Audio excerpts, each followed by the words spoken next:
Welcome back to Hot Topics. Want to check in on something real quick that I've been thinking about today. The Biden-Harris administration bookends. The Afghanistan withdrawal and the failed response to Hurricane Helene in Georgia, North Carolina, and Tennessee. The Afghan withdrawal was August of 2021. It's nearly 2 weeks now since the Hurricane Helene hit the Southeast. Keep in mind, as you're listening, Joe says Kamala has been with him the whole time. She has bragged how she was always the last person out of the room. She was involved in all policy decisions. Afghanistan, a horrible decision to immediately withdraw, a failed withdrawal, chaos, 13 dead. The rushed and deadly withdrawal from Kabul. The Taliban emboldened and gets billions of dollars of U.S. military equipment and bases and infrastructure. The other bookend, the failed response to Helene. So far, based on reports from the ground, even though the administration says the opposite, so far it looks like FEMA has failed. Their mission has been redirected during the Biden-Harris administration and can be plainly seen on their website. Their number one strategic goal, and you can go look at this yourself, instill equity as a foundation of emergency management. Goal number 2, lead whole of community in climate resilience. What is that phrasing, lead whole of community? What community? FEMA community, the American community? Climate resilience, of course, a nod to the belief that if we don't act soon on reversing global warming, humans will be forever in peril. Goal 3, promote and sustain a ready, FEMA, and prepared nation. Goals 1 and 2 need no commentary. They're off mission. Goal 3, they've failed at least in Georgia, North Carolina, and Tennessee as of today. DHS Secretary Mayorkas doesn't have money to help the victims of Helene.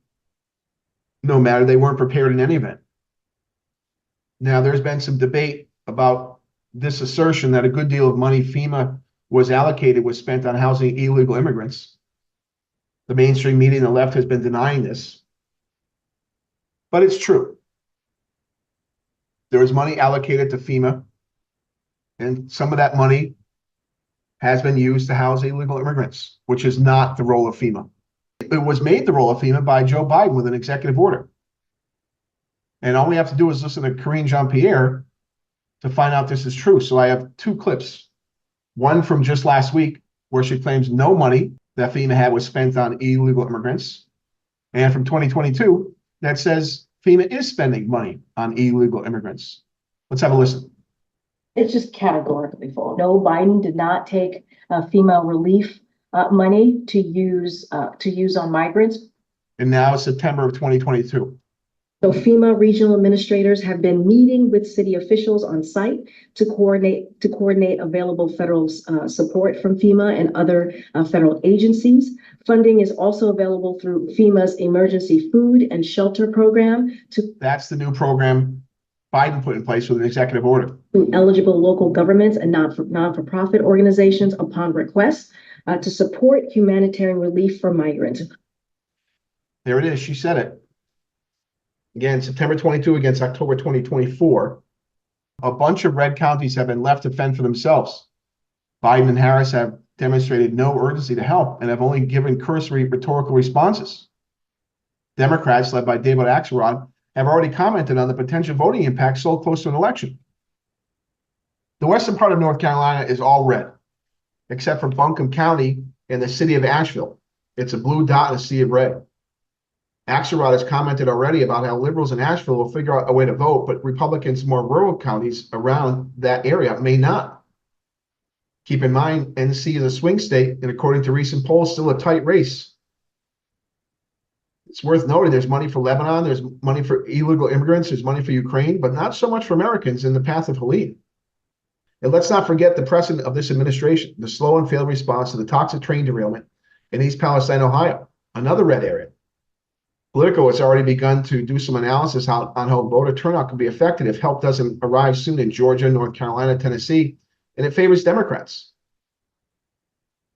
Anyway, we need FEMA to step up. We need FEMA to be better prepared. What we really need is to dismantle the Department of Homeland Security. That would be the best solution for this. But based on reporting from the ground, to the extent we can find it, FEMA is not helping the folks in Western North Carolina, Eastern Tennessee, or Northern Georgia. In fact, there's been plenty of reports to suggest that the administration has hindering efforts by not allowing private helicopters to fly in and around the area, not allowing access to certain areas with vehicles off-road, blocking Elon Musk from setting up his Starlink system to help people gain access to the internet. Anyway, first reports on these kind of things are usually wrong, but these are the reports bubbling up. And so the bookends for the Biden-Harris administration is going to be Afghanistan and Helene as the election comes near. All right, that's all I have for you right now. Always try to buy American.